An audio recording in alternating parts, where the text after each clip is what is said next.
semi-final mi pa khel ni na ni dona host nu nui loading chuak le ta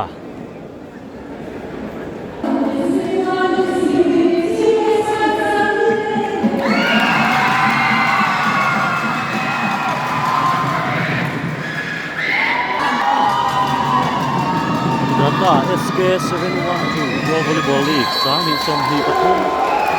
season 6 jin na hian semi-final zon hi na mi pa khel hi na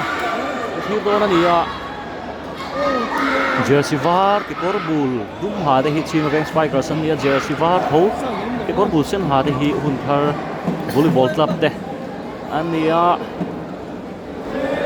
chin rank spiker si sang hi song kapua volleyball league an lo champion to hun thari sang hi song pasari le sang hi song pariata zone in champion an lo ni to boka zaina hian final match semi final match mu nom tu mai kan clear dona ni best of 3 best of 5 sets helang dona set thum la zok chak dona ni David Singa veng ta service kana hai bola gagan block la line em cross ball thwa em medium wana racing David ball try ko thon gan chu pakte a Ramin fella so mua chuak ball ka thai Singa veng striker ma quên rồi này à one love cái thời gian mình theo chứ à hú đi David và mình sẽ là short push sám rồi lại bola gagan đấy xin lại ô giao lúc tục qua chứ gagan deep chứ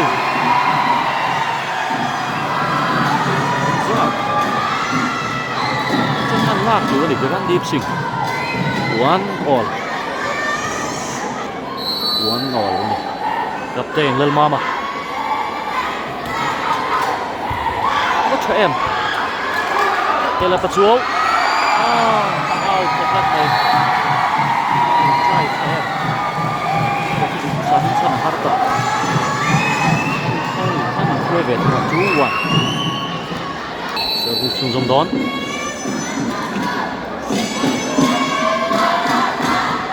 service at top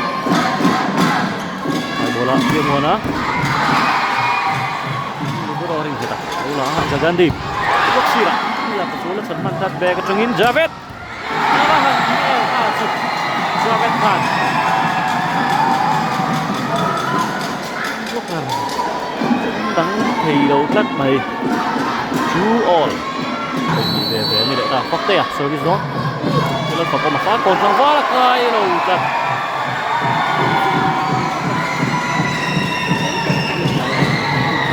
kal vềเลยá 3-2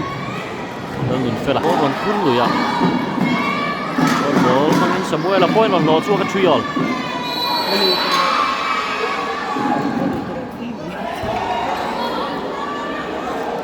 chua này đâu được này dùng để là con ball thả đây là Vega Javed Ekaya opening bet Javed Khan 2 meter xuống à đây cái này thar dấu lâu tắt mày 4-3 chụp thái khóc mày tha chứ Samuel à cái first ball cho Ramon Fela short ball lâu là đằng tắt chăn chuộc tắt mày mình sang first ball cho lại short ball là phải xuống sát tận đều Ramon Fela pen lon nè mình sang có sẽ có chơi Javed một lần xiang về Javed Khan ball in 5-3 Samuel service xuống dòng đó first ball tra Bang medium zoom một sang à Samuel là lâu tập cắt này zoom một sang à hai tầng ba một tan point nó rồi bùa 4-5 Jagan deep service to win point nó rồi nó chua có 5 all service xuống dòng lại đón ace lệ hình em Sang alo fingering nal mai. Javed hai bola box straight. Makaran zuang saman lo tat box sunga. Apa han fan 3 PM. 6-5 ani le ta. Vai slop ten biang buana. Gol tha. Hai bola den sanga. Javed. Apa isi betul le. Thầy. Nó uy về ngang khá chứ. Hội xuân đất mày. Mà đi là mặt cả đây. 6-all. Zo muốn sang à. Service đó na. Đấy cần val. Zo muốn à. A service. Saban tok em. Giờ phải tâm ha. Tâm phá lâu chia. Bóng này cho thằng ai thắt tiền cù khán giúp một sang à. Nó ọc chia chị em. 7-16 phan xuôi về lệ thương à.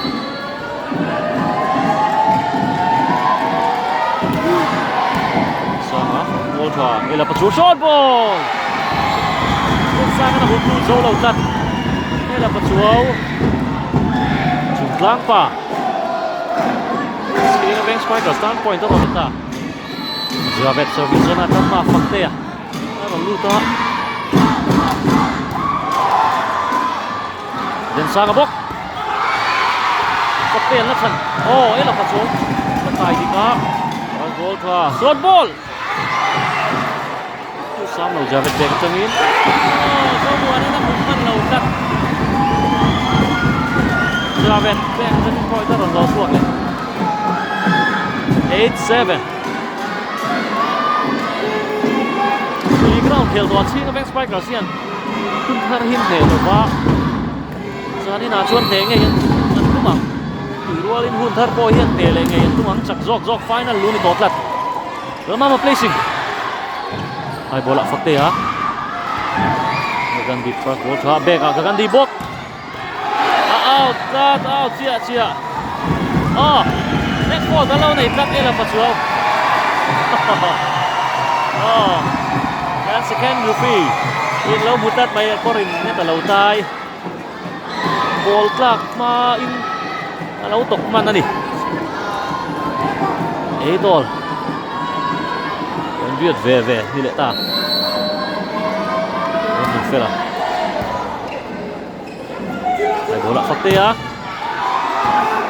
sang mua rồi giúp luôn lần này nên cần tiền sang à em là mặt xuống này David đang có hùng quý em sao nó vẫn tăng câu đầu tận blocker bị chia lên ha Senior bank striker point on kali 9-8 đây là một chú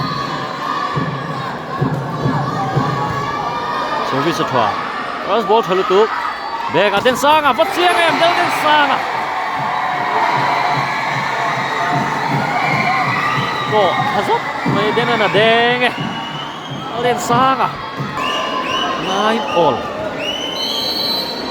ni rual le ta service thua cross ball thua hai bola fakte à nó kan lo chan kat Javed placing Gandhi pla hai bola Gandhi set kau deu out chia mai kau deu ani tha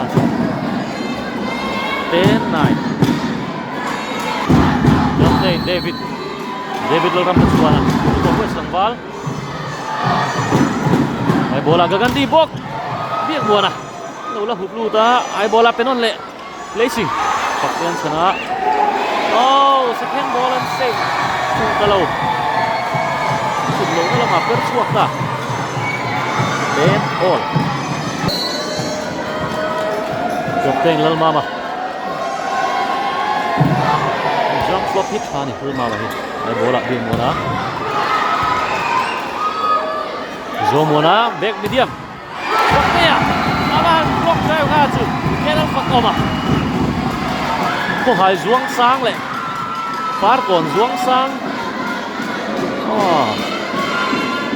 hai tập ba thì nó phật lăng dâu lâu tắt mày buông ngon lệ sắc đủ ngày cả ring đây à nó xóa service ngal đón 11-10 Vì ta ball đi thu sam lâu hai ball ạ sẽ ta lưu đâu giống muôn à giống muôn anh lâu block ạ mà perle ạ out ta lùng lùng mấy 12-10 anh đi ạ King of Spectre service xuống dòng đón fakte 12-10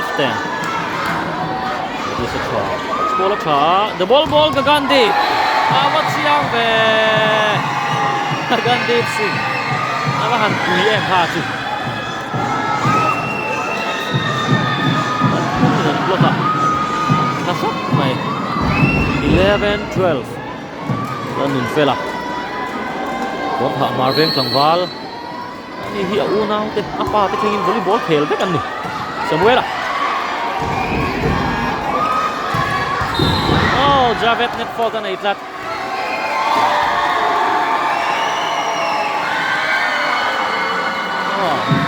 azlang sang ani khu có phone cắt ni net à khu phone hi ban mu voi khana ni hello mo tro ni 12 lan ni le ta Javed hai ball changin Gagandip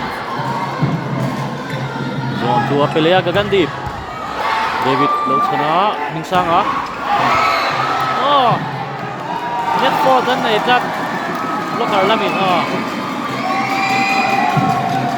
cái gan deep block lâu chân lên đục đâu anh yang lâu full cắt này singa bank spike response kalau về đấy á 13-12 phân cái là point thật còn quý tầng ball the ball Javed single block riêng món một con dấu cắt lầu thời gian deep sing ball cho con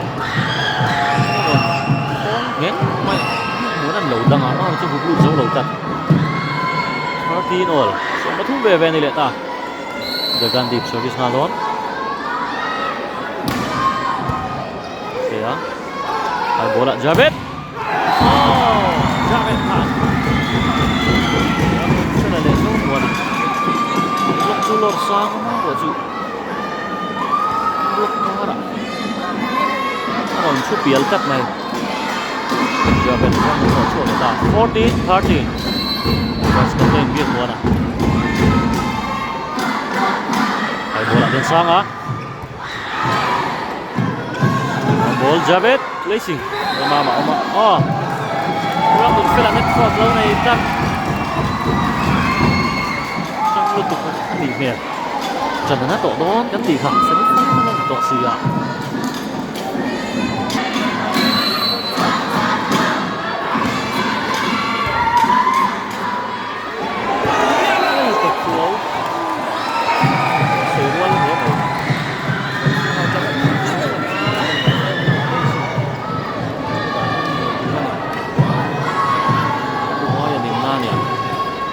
Forty, itu masa.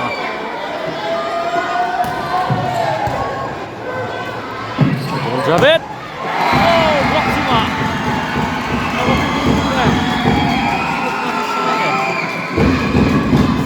16-40 itu cara point ni. Kita.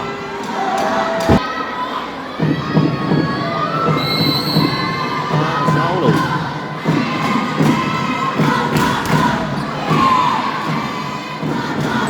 Deep. Zolo tak pakai alat block. Protect. 15-16. Orang fela service zona Karmanun fela. Luda. Bola. Okey, ya set lai dah ni. Ai bola den sang ah. Lu tu kasut. Block number 6 zo all mama kat naron ni rualta 16 all brown an ne to ania ne se khel chu nang khel ngot thei bik lawang Javed mun fela man save for em den sang a place den sang den set point hat ne basic clock point hat ho 7-16 an ni vele ta da bang el velo English Council velo Council đi tàu hút mất may là theo lệ số ô đằng miệng theo thì chung giống à cùng thơ service chung giống á ball cho hai bola fakte à cái nó fakte à hai ball turning point from Rochua single bench strikers mình time out của thằng Trần Khai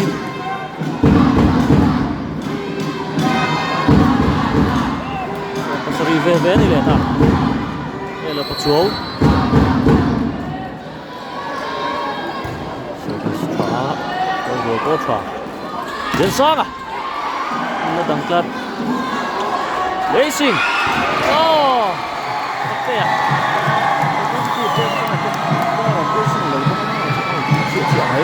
18-17 นั่นเลยอะถ้าเรามี substitution อันเสียมาเด่นสร้างอะน่าจะโชคดีละรวดเฟลไซโลนี่ไงตอนเชียดนะเฮ้ย position อะก็บวยโลเฮ้ย position อะก็เคลถึงกันดินั่นมันด่าลูตา service มาละจาเวตไฟจาเวตพาสก็ปุ้ยทรีเนี่ยZanin cuma selama ini kelai, asal kamu yang sedih ni kan tipu hidup. Zanin cuma hafal, kan, cuma beriat David, dan flash shot ball, aman, katok, siap itu pasir. Aduh, saya tak tahu ni email. Buat dana, mana semua orang bocor kau mai. Là có phản ball chúng ta quên còn vụ 1918 Obama cầm đèn service zone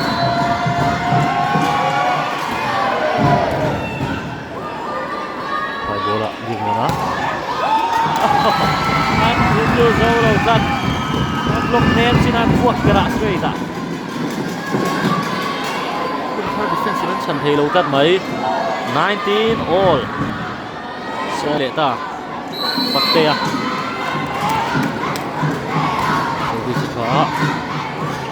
bola giống nguồn à set tận lùn được liệt nguồn à lâu đắng mẹ rất mày Ready này thì chỉ có bé Strikers man xuôi về lệ ta man chuối chốt á nhỉ ruột đấy á bên là mình man ruột xuôi về lệ ta hoặc tè sẽ bị sụn giống á ball ke Gandhi awat sia này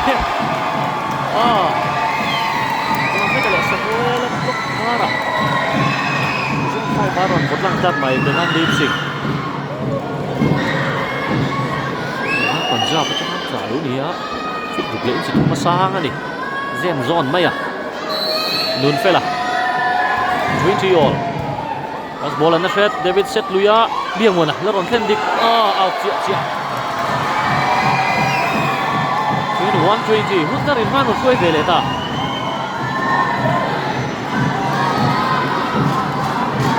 Rồi kiểm nghiệm phát cuối chứng tỏ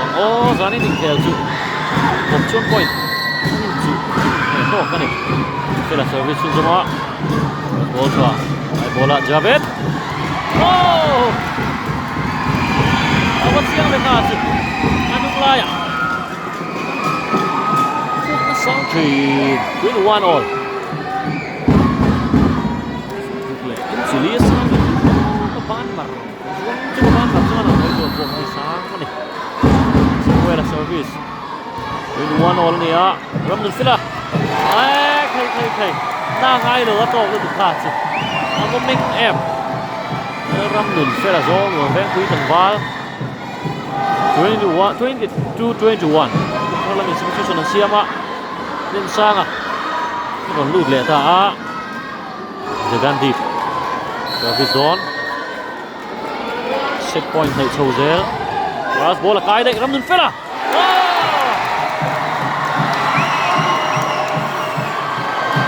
Ramon Fela third down point rồi bù lệ làm first ball Maxwell ra rằng dâu 23-21 อันนี้ชิงกับเบนสไปกระสินนักวิ่งนั้นไทม์เอาต์กันโคเลยกันต้องจัง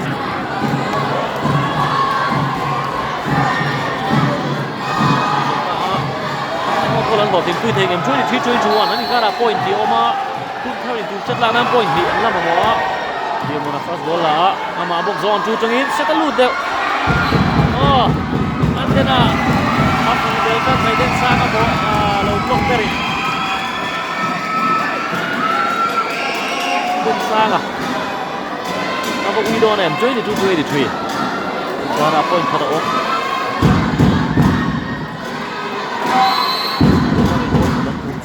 point ทั้งในยังอ่ะพิงซ่าอ่ะฉันดูโดนมาซ่าอ่ะพิงซ่าอ่ะบอกว่าเซฟเลยมาฉันตลกก็ดูจังพิงซ่าอ่ะก็คุยแล้วนี่ฮีโร่บอลบอลสังฮีโร่บอลบอลสังสังฮีมันดีเบสลิเบโร่มานี่นี่มาเก้คุณเท่าเซต point ทั้งในนะ24-22ทาร์ฟันแล้วมี point ทัดเชี่ยนี่เอาเลยแต่ดวลไหมพักนั้นที่ก็แค่เห็น point เดียวนะส่วนบัวนะเดี๋ยวฟาสบอลค่ะส่วนบอลเอล่ะปัจจุบันเส้นฟ้าเดินตรงนี้เดี๋ยววันดิสวนดีจังเลยอันก็ดักแทรมแล้วมาดิเฟนซ์มุสันเบียร์หัวนะเบรกตรงนี้นี่จะดักชันทะลุดิเด็กจันสันในยัดชิงกับเฟนสไปกระสมินไฮบอลจาเวตอามันดักแทรมสุดบล็อกการ์รับเงินเลยนั่นมาบล็อกการ์มาช่วยกระสอบไหม23-24นั่นนี่การ์ point ขัดออกถ้าเรามีไทม์เอาต์ตั้งโคเวเลยคุณว่า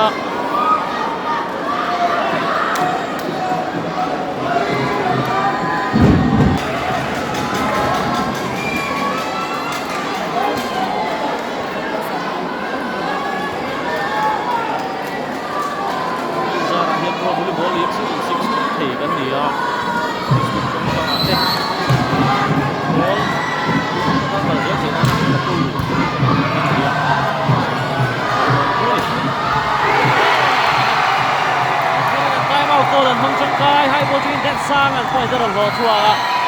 25-23คุณเธอเป็น first set อันละเรื่องเราเตะกันโซลังอ่ะ second set ที่อยู่ที่คันเราเล่นเนี่ยทัวร์อย่าง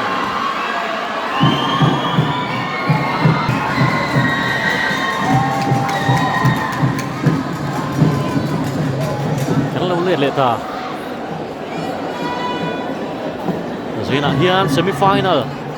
มีป่ะเขลนี้นะที่เรื่องนี้อ่ะห่วงเฮียนซิงกับเวสไปกอร์สเละคุณทาร์วอลเลย์บอลกับเต้นนี่อ่ะลีกเรานะคุณทาร์เฮียนซิงกับเวสไปกอร์สเละแต่ตัวเจ้าหน้าเฮียนเซตขัดเทนโซตากับคุณทาร์ใน25-23 first set นั่นละ second set กันที่ทันเลโดนั่นนี่ยังไม่ official first referee อีกแล้วหนึ่งตัวกันในชั้น referee นี่อ่ะ second referee จิมมี่ดอลบินกับช่างเตะ straight referee เดนนี่อินเทลกันที่จวนอ่ะเดนซ่างอ่ะทุกคนนั่งบน service zone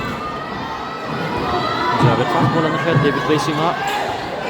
เป็นฟิลาไฮบอลโอ้โหเซเวล่านัดซาลิน่าบล็อกกันเจอกันดีบแล้วดีมโลนะสมัยเป็นช่วงลงไหม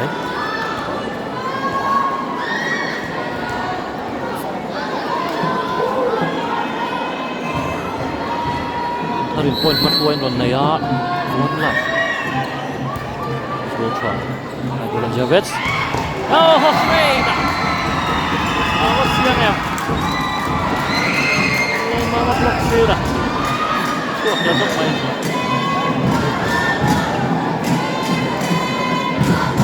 1-all.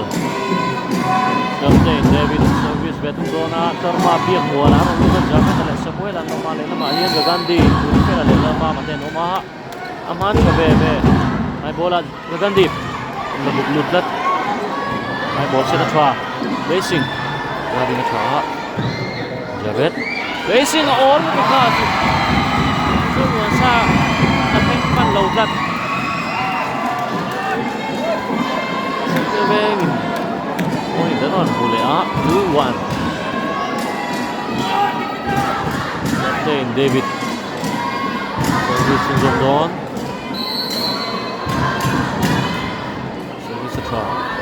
Nal placing lalma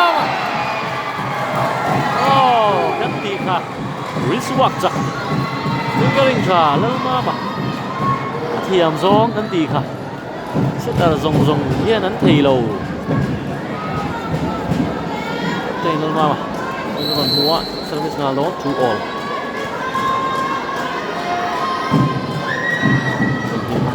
sa itu set hin là lẻ đó này ao chia này itu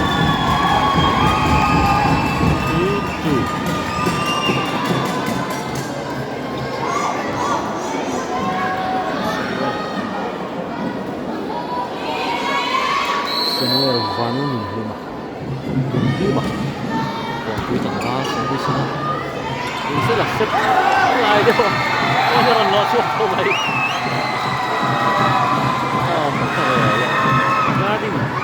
alo vento đây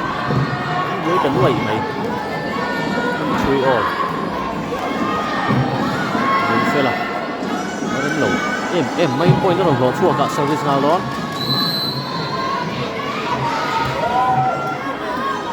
lỗ chua việc muốn á mà đây là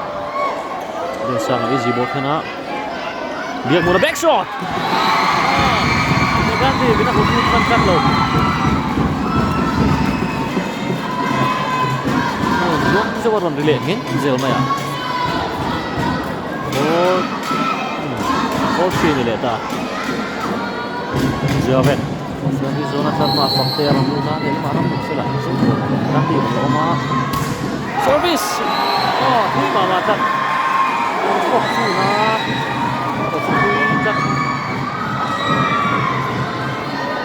For all dengan deep out dari kan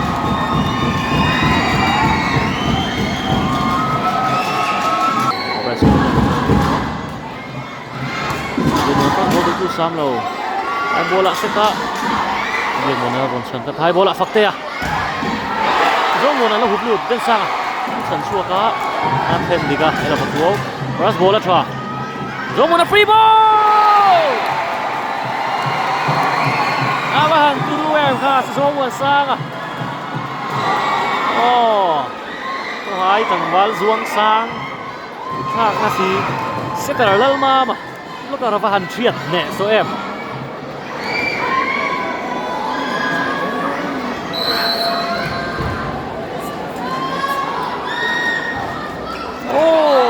cái đầu cắt bây nó coi mù ra rồi thật tệ rén nè nó còn chọc chết đất mày 6-5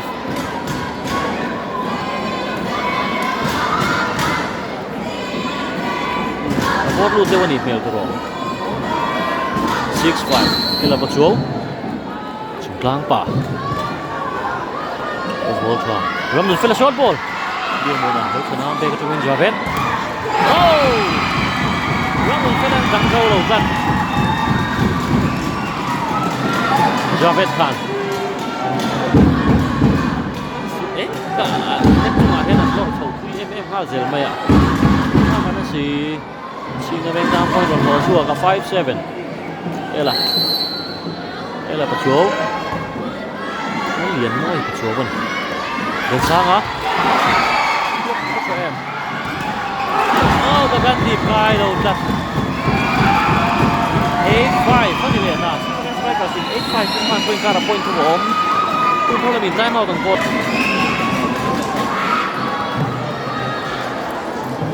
thật na chim lên cái nến lẩu đó set ni na 8-5 Finman on chuai tu anh khá là point cũng trong ôm anh khá là giáo trần lẩu muốn phát triển lên thì em nhìn thấy dân sang hút lụt dâu lẩu chắc mày là David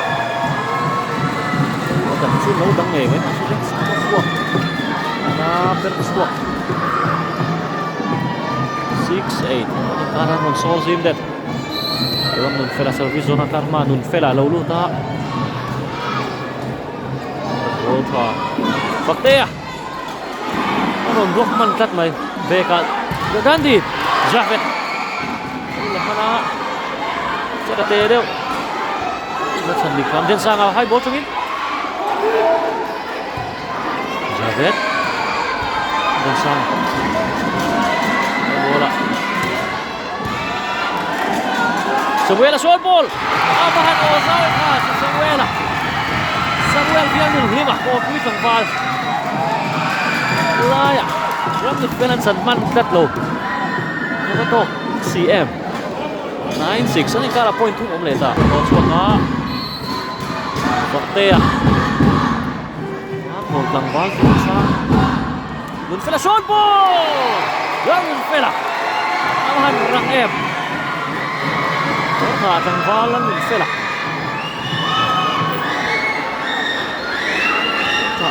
volleyball club president pun re mate ina chung kuai nan lo en le nge yan chu 7-9 den sang service a as ball tu sang lo bola Javet sing Lun Fela dai ko thang bu ko piao ma ana ni Javet ter chuak long mai 10-7 David service don cara point của ông lệ á một gym thì lâu cắt mày để gan điệp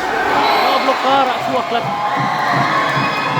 đây là tiếng của nó blocker ạ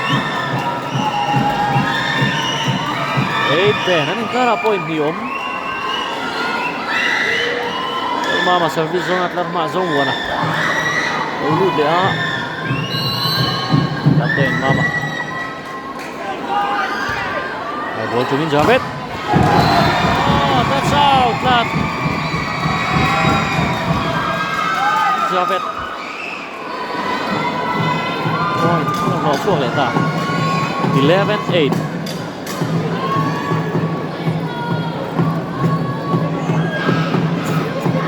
Samuela. Steven Spike Stan service. Yung kita fast ball sa. Gagandip. Sang at san man law ba han per thui long em gan đi cái này được chuột long mấy 9-11 mình sẽ service á riêng luôn á đây cả lại nó chỉ là chuyện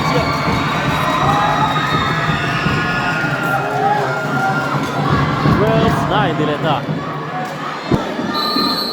Javet service one ball betul. Dari dia mat. Jangan ganti. Turun ke kasih. Masuk. Hasot lagi. 10-12 fan ini ta. Dia ganti. Kita kali kita. Dia ganti. Insana. Beka Javet. Javet kan. Lun Fela huklu jolo tat mai 13-10 ani cara point huk bok om le ta itu boleh service sahai bola ke sah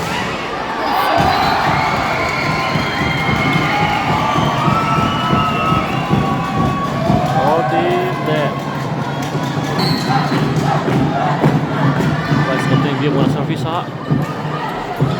set lu deu semua nah fakta này ta lâu khôi del cắt nên có hẳn xuống sang đủ này block cả lệ spiker anh ta cảm thấy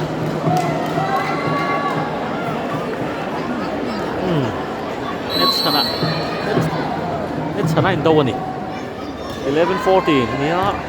cái first ball đủ sang lâu cắt cái còn khôi đi thấu mày Fakta line cross na lâu dai fan zeo adi sikat mungkin lâu betul baik sih 12-40 dan cara point ni zoom mana service don zoom sang khoi tang ba kan sei dong kan ni hi an una win aning khela au hi ichang ra la khan khela lal hun moi ma pui khane Fakta ai đâu kat waktu na kumuk ni 13-14 ani cara point kan siom ta sing veng spike aslam in time out sponsor bok ani Info ni se time out zo vain khel kan thi chun zoma 13-14 ani a zomu na kan chia beka Javet ring keta ไปไม่โจ้ก็ซีรานี่เสียโกเสียsecond star kar lawin siam rem zung zung po har thok dang ti lo chung kan player te hi an fitness a tha an mi ta chang an che rang le ni ela ba chuo service zone 15-13 kara point hi oma placing Samuel lo la dang klat Samuel a walk na out the klat 14-15 ani kara point ka ka Samuel không ăn ngon gì không ngon gì ở buổi mình đều nghe này rất là phải thấy rất lâu lâu rồi mà sau khi sang các bạn phải là lâu luôn ta sao mà lại lăng ma mà đến sao hả bây giờ là lâu là chậm cắt về cả Gagandi xịt về cái chân third down point Maron hu zoom về này á so panga về này lệ ta thì Haryana changa Rajasthan changa la huwa ni fit to play in Chile sang ni kun so ko ba ni thunga ne ai bola fakte ya no khong em ham chung lo karkan lo hai ne man tra bek tangin jabe ko Gandhi ma sa 16-15 kara point ka to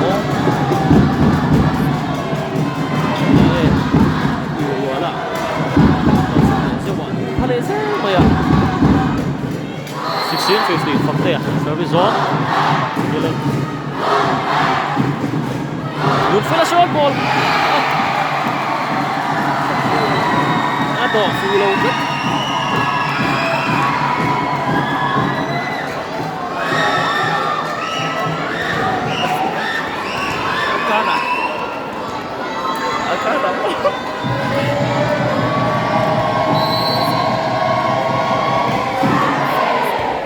sang first ball try short ball somewhere Gagandi bola Gagandi bok chunga ha chu nai na ta ela last gap chan chu la chu ni ron kakun le si ni he chan no dan de phin ni garing bok nai nem aper kam pi lo chan ring de wani he 17-16 ni vela thu ve ball được thu sang rồi cắt hai ball là Javed pe á xuống buồn à ôm cái lỗ là xin được không Samuel là lỗ là sana nun phải là short ball ok à phải sẽ qua Javed hai ball trong ý hụt luôn dâu đâu cắt nun phải là lỗ mà 17 all ni rồi ta đấy thầy áo mũ nó mà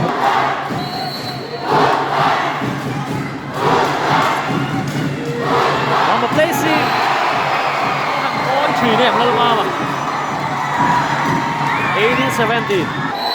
service na don 18-17 na ningara point tak na uma ning sang first ball pa ay bola Javed Asir ma Sira chuak khatla 19-17 na ningara point ni uma thi chun zom le ang kapteng lan ma service chun zom don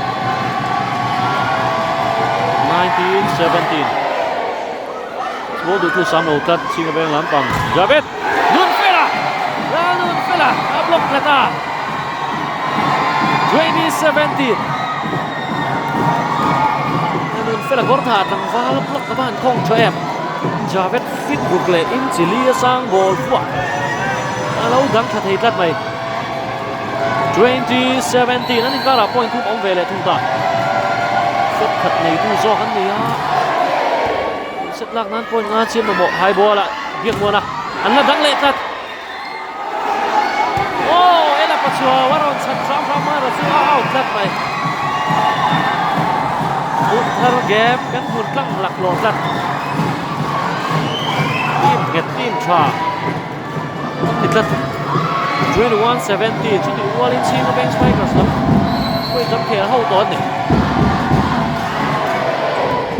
nó định sắc thạch lệ nghề ắng Javed Javed Khan John Chu thằng in lại ném defense mình sẵn suộc dấu đầu 18-21 Javed Khan Rajasthan vắng suộc con team em là point của bỏ mà người là cái thằng France ball vào để Gandhi vẫn là hụt lùi ta ball là Gandhi bốc block out flat này là cái chuông 22-80 นั่นอีกท่านั่นอีกการะ point 3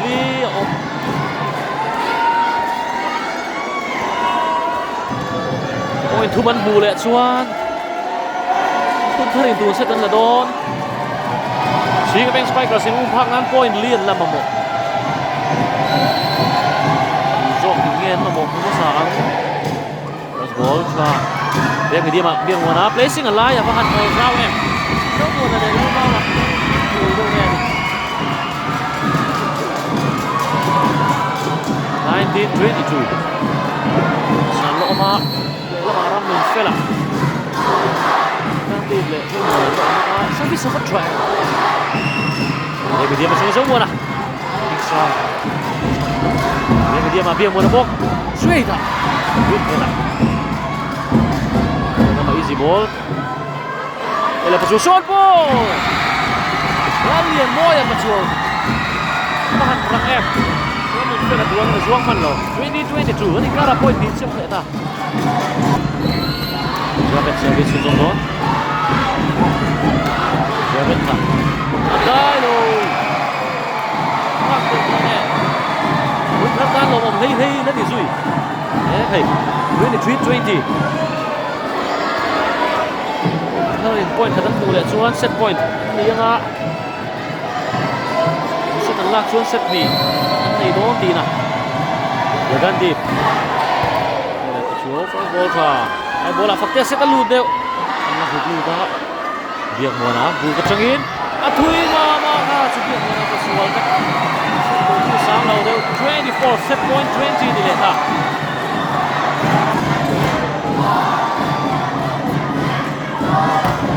เบียกมัวนะลูกละลายเนี่ยมาเบกะเดี๋ยวกันดีsingle block ela pasyo huklu zona utat Gandhi beka changin point aron bua 25-20 in set ni na third ten an la le ta khela ba han mu na ma ma ep le lo te kan chola nga set thum na thil turin kan lo let le thua yang lo le ta set ni khel thil so ta thum na thil le do na Chelsea war để có chuyện sẽ có đủ sức mạnh và thực hiện cái nhận xét định ở sinh viên sẽ có thể xuất phát có đủ sức mạnh để hiện diện và sinh viên cũng có thể làm lại chuan suy trên con sẽ có mà final như tổ đô này World chuan sinh có bên thì anh còn comeback ủy diệu con định chuan sai định set in lệ thật thì nó chặt sao mày GRD audio and lights in budget mill sound and light system tra hay à tụ cái này đó mà bia cái lệ all sound station cái gì sân thầy bốc customer there so mà có đi pro free training của cái nó nghe à cái này cũng có after sales service và cái này điểm cái này GRD audio and lights inของไอ้ตัวโลโก้แล้วมันเฟล่ะนั่นเราดิบกันได้สักไหมอ่ะ short push มาเห็นตุยแอมจอมเชียร์ชัวร์พูสมังอินแล้วมันเฟลล์พอยต์ตอนบัวมากับเต็งเซอร์วิสงานร้อนวันละเพราะเราเป็นพอยต์มาเพื่อนก่อนเลยอ่ะซัมเวลเลยสิบกองเลยวันบอลพอยต์ขัดเวซัมเวลเบียลนุ่มที่มาเราหัวช่วงเวลอ่ะจาเวนทันเซอร์วิสเบดอนเฟิร์สบอลรันดีใครสุดเวดเลยเอ็นแล้วบล็อกอยู่ตรงนั้นอ่ะมิร์ทจัดไหม 2-1 กันดีฟซิงปัญจาบมันจ่าลุยอ่ะรันดุนเฟล่าเซอร์วิสทันshort up high push đây là một chuồng trong một lần hụt lùi giống cắt đầu chúng ta phải là xuống sang high push dia cái tiếng ball khác ball sang đâu cũng huy hai ball lần kia ai niệm đâu Rainbow Antilia Epo 4 Entia Zomo Sanga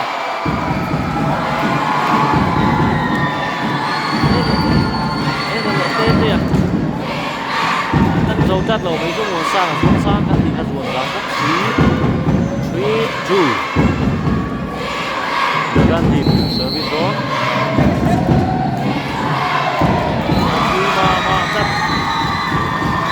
service out that way 3-all ball liga po best player lo kan lo to khani zomo na bok zomo sanga ela le te bok an na hulu zo tlat lo zomo sanga zoom sang si phuak na sang ball phuak na bok 4-3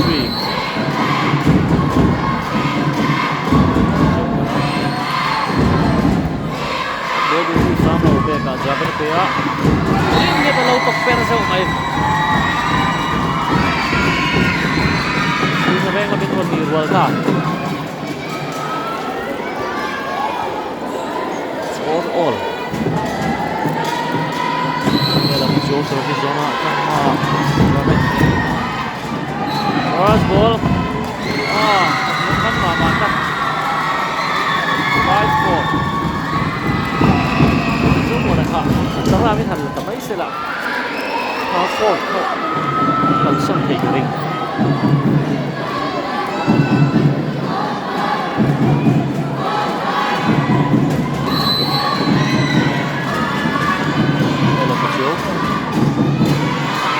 ball tengah short ball Ramon Fela. Bukan siang ya pas.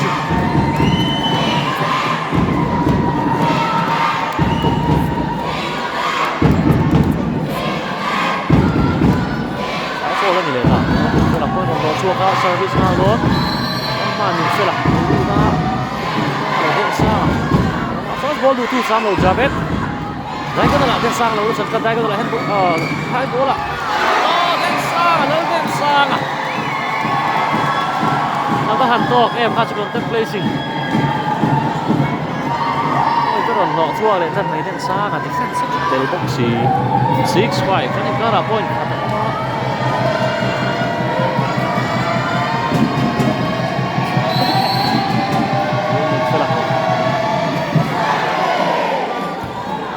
chia short ball at the set kai zone tắt lâu over point ka zoom zoom 7-5 nia Ramon Fela service don first ball set a try Javed high ball changi dai ka na la Fela kham ni ma nge ni block na ra chuak lang gat mai Javed high ball to him. Uinon Buvele 6-7. Tete ya service zona tanpa Samuel Aron. Aman coba bebe ketingin Gandhi. Oh, dua. One two ingkar. Hey, Javed. Oh. Gandhi. Bebe.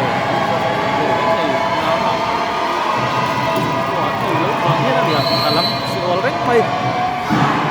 sang service ha sang placing Gagandhi blow kutlut kat ay bola Gagandhi aku pamatat ko sila Gagandhi kuya ni nasa na to 7-8 na nileta aning gara point kat bok sang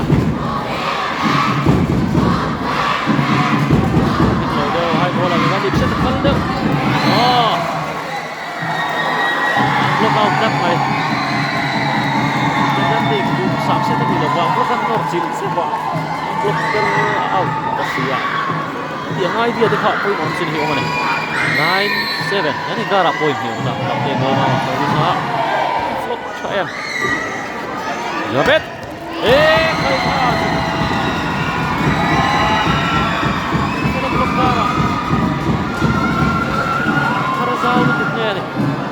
Kalau suak lang khazot mai 8-9 Javen Javen mo service dulu Javen Khan Javen Bakian wah agai lo hong ve aku mai lu tục nghe nè á đủ nó lại gần chuyện đủ quá ai đầu chân mày ta về là du xuống đến đi đó cố là cô mà đây là bắt xuống lâu là phục vụ đó sẽ ta lại đâu sang à xuống ball đó mình phải là sẽ ta tè đâu hai ball à người ta điệp sẽ ta cao đâu ạ nó còn chơi như điệp lắm dọn thu trong India mua na ấp ai đâu cắt mày chi nó về ngang ta buổi cắt mày sẽ có thịt lì thì đâu defense sắp hẹn lạc lộ cái ball nó đuông nó phù lì thì tất lâu third point là cao chung rộng 11-8 ta nia hiện em mình phải là service chung rộng ủa thà sẽ ta thà biếng mua na lao biếng mua na vice captain đây có là để đây em biếng mua na chủ 9-11 nên mình ta là point chọn ta đúng một sang à bạn này em đúng một sang à mà được tích mạnh cả mà thấy em cả chứ nó phải là lai à số phụ sân hùng kia là số một là lai à cả là half ball 12-9 dengan tim handset dia gua lalu lat selalu jauh ben sulau lah lokat mai kalau tim này nên hun tharin hoan chuối ha đấy cho cái chuyện đâu chỉ biết cái trả sai đấy set ni này tu dọc hun tharin thar tim này nên set bung na hoan chuối ha Hãy subscribe cho kênh Ghiền Mì Gõ để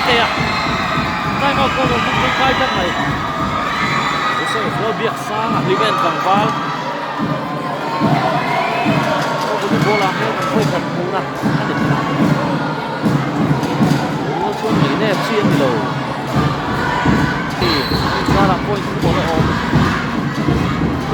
hấp Robin finish on ball. Biak bola.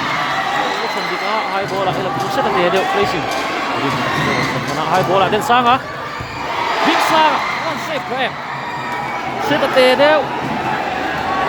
Kalau mau kita dik zo mo na bok. Zo mo sanga huk lu zo lo le ta.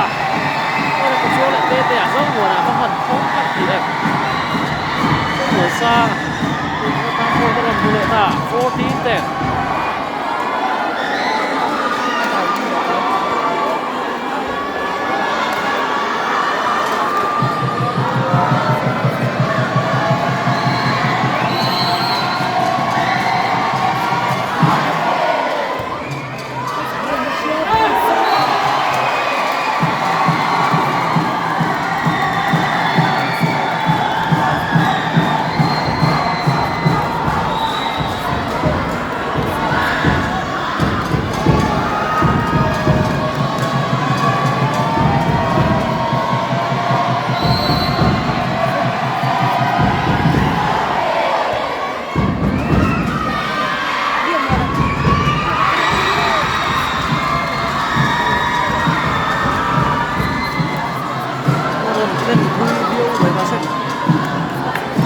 Kan mai waktu ya lepas itu Javen berlalu ya 11-15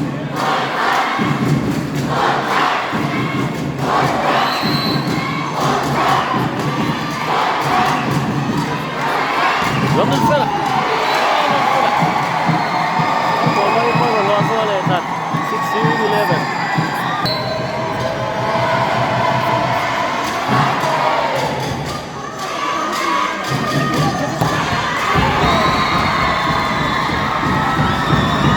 Defense 12-16.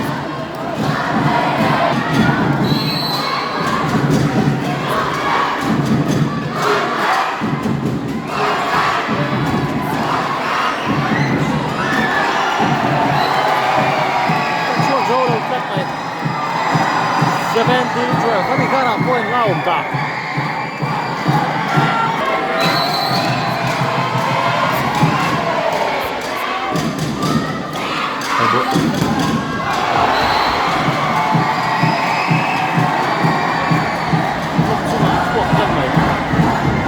Rồi phân định ra là point của lợi ổn cả.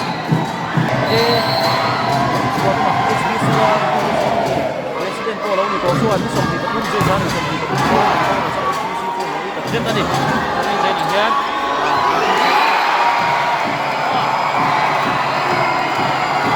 Gagan hit Naro placing out may block sunga Aningkaran po zao zela aningkara points sa riomta 19-12 paniya punta hian set ni annei to Singa vengin set an la velo va so yung han set kum lama sa zok in final an lud don ani set sual kat mama placing jacket as wang man kat Aaron in man kat by jacket kan kan saka 13-19 ani kara point with Paloma Captain David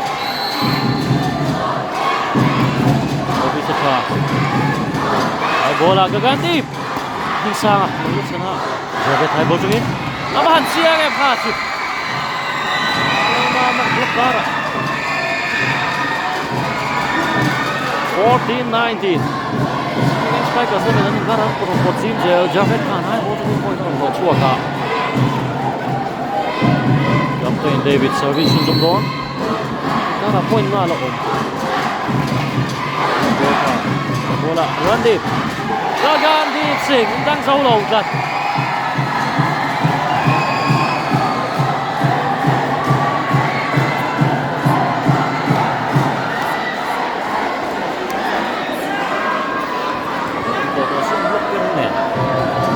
Mencat loh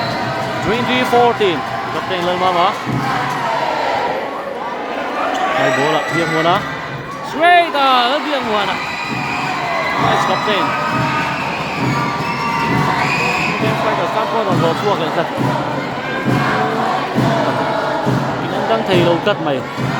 15-20. Karon on pot gym zel. Di rualin hun thalamin. Unsek lak nan point nga chian moto. Javet. Ruan ngam lâu cắt. Rồi muốn hai ball trúng Kinh sang à. Là cho em. London Fella shot ball! Sina Bang middle blocker. Inandang lay thầy cắt lầu mấy London Fella. 21-50 นั่นนี่ฮะLondon Fella shot ball มั่งอิน point ตลอดรอชัวร์ครับLondon Fella หาโจทย์ที่โดนวัด Fella ไซโล Jersey number 8นนดาลูตะ London Fella กดขาดทางบอลเทลทางแอบGood Fella service on 21-15 first ball Yang muna Adik siya Zong 1 kila Alahan top em Yang muna vice captain 16-21 Anikara point nga lo mga Samuela service on at karma Tetero Nakapiyang Ela Fella Wala bukan di sama. Lanai dalam kan biang buana. Biang buana. Terakhir kasus. Second goal. Apa tangga azot mai. Okay. Sudah ada pemain di kecuak ngomong mai. International right le mai lo biang buana sia ni. 17-21.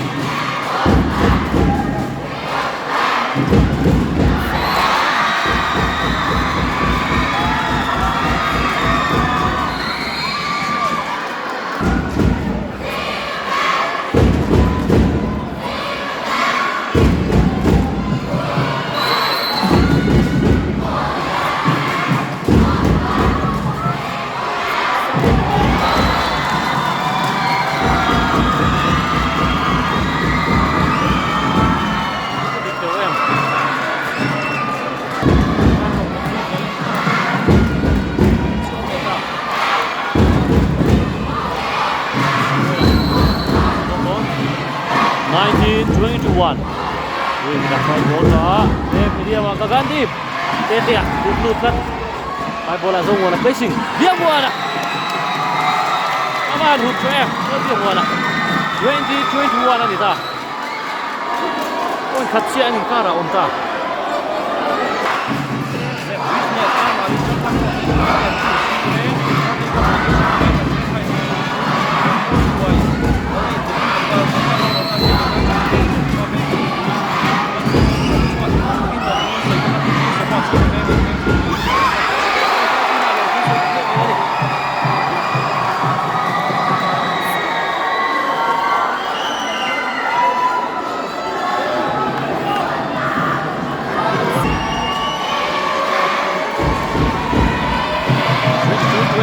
นั่นนี่เลยค่ะmatch point นั้นในโซเซล่าดูโรลินชิงเด้งนั่นกับเราเนี่ยก็รับพอดีโจมเบี้ยงมัวนะลูกหลายเนี่ยกับนั่นที่เป็นเราสั่งโจมัวสร้างอ่ะจัวจะนี่อัพโต้นี่ถูกโจมัวสร้างอ่ะหน้าง่ายเราบล็อกเปียเป็นโต้แล้วกินลูกกันคอมสิละ23-20อันนี้ก็รับ point ทุ่มอมรวมทาร์ลามิน point กับตันบูเลชวน match point นั้นในโดนpoint ni cuma awal bola tu gol mai.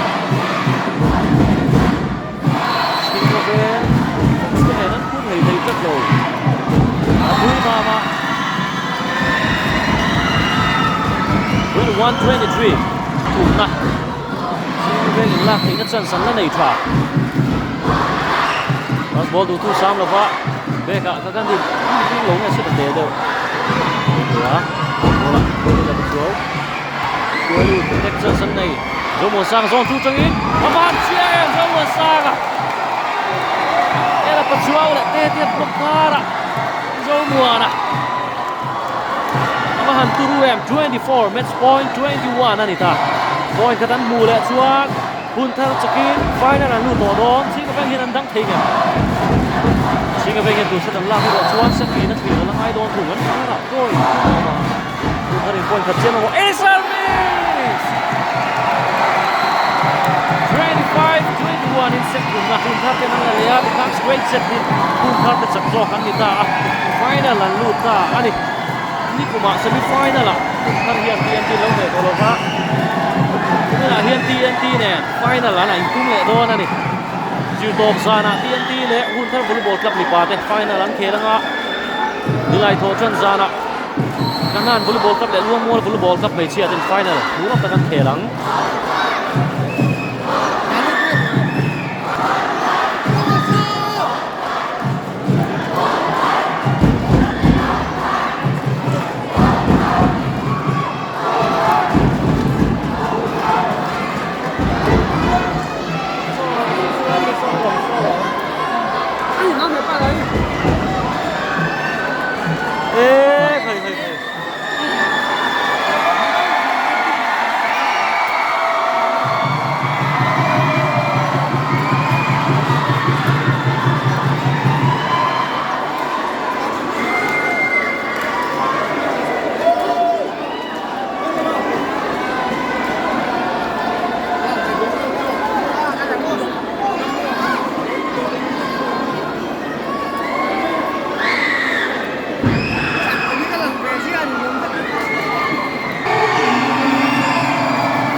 Boleh,